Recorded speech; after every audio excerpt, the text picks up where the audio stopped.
Great Scott. Great Scott. Great Scott.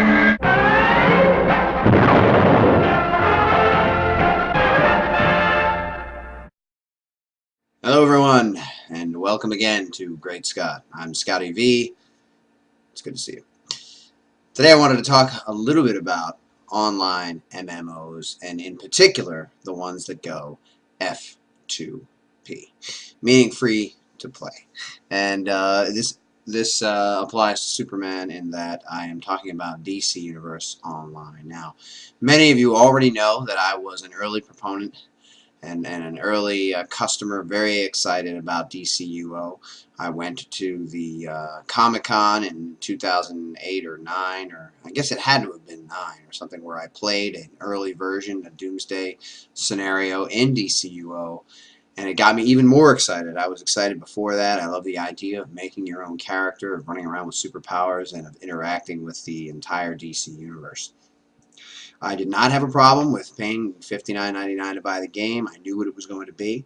And I also knew that online MMOs usually charge a monthly fee. The reason for this is that they have many developers, they have people who fix bugs, they have people that help you out of situations if you get stuck in a wall, if part of the scenery is trapping you, if you can't find your way out of something, if something seems to be an issue, they'll send someone in. These people all need to be paid. They also have monthly updates. They also have quarterly updates. They also have big in-game events that happen, and they need to pay someone in order to keep these things going. And those someones can add up to the 20s, 30s, hundreds. So these people keep needing to get paid. Now, a few years ago, I bought a game called Dungeons & Dragons Online. I was very excited about that one because I thought that my friends and I would go on and play some of the characters we had embodied when we were younger, when we played the paper and dice game.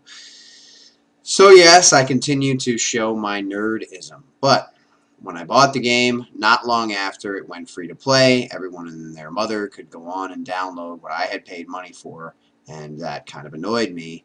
And I didn't really go much beyond the free month anyway, but it was a little bothersome that people who didn't think it was important enough or weren't interested enough to play the way MMOs are meant to be played, the way they've been played for years and years, where there's a monthly fee and you can expect a better game experience because of it.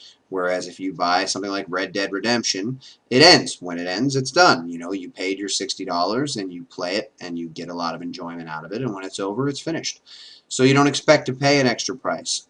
But with something open-ended like DCU that keeps going, where there's new episodes, where new things get introduced, the monthly fee makes sense. So I had no problem with it. I was fully understanding of what it was going to be. And even people here on the Superman homepage kept asking, why does there have to be a monthly fee? Why do I have to pay $60 and then pay a monthly fee on top of that? And where I understood that you would rather not have to pay a monthly fee to play a game that you like, this is the way MMOs generally worked. Now it seems like as there are more and more being introduced, and as there are more and more games that people can be playing, more of these MMOs are going free to play. My understanding is that the Old Republic, which is the new Star Wars MMO that's coming out, might launch as a free-to-play.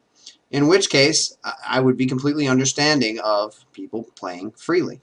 But if 6 months or a year after release, the game Old Republic that everybody paid money for and then was playing for free by the month started being offered for free to anyone else who wanted to play, that would get annoying. And that is what has happened with DC Universe. Now, I must admit that I've only played the free month. I ran out of time and didn't have the impetus to get back into the game. But I did like it. I did like designing my character, and I still like the whole idea, and I hope that it continues to improve.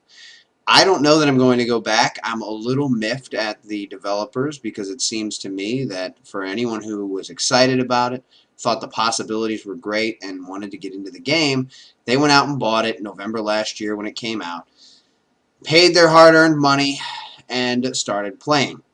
Some of them stayed with the monthly payment plans. Some of them might have fallen off like me. Some people might not have liked it at all.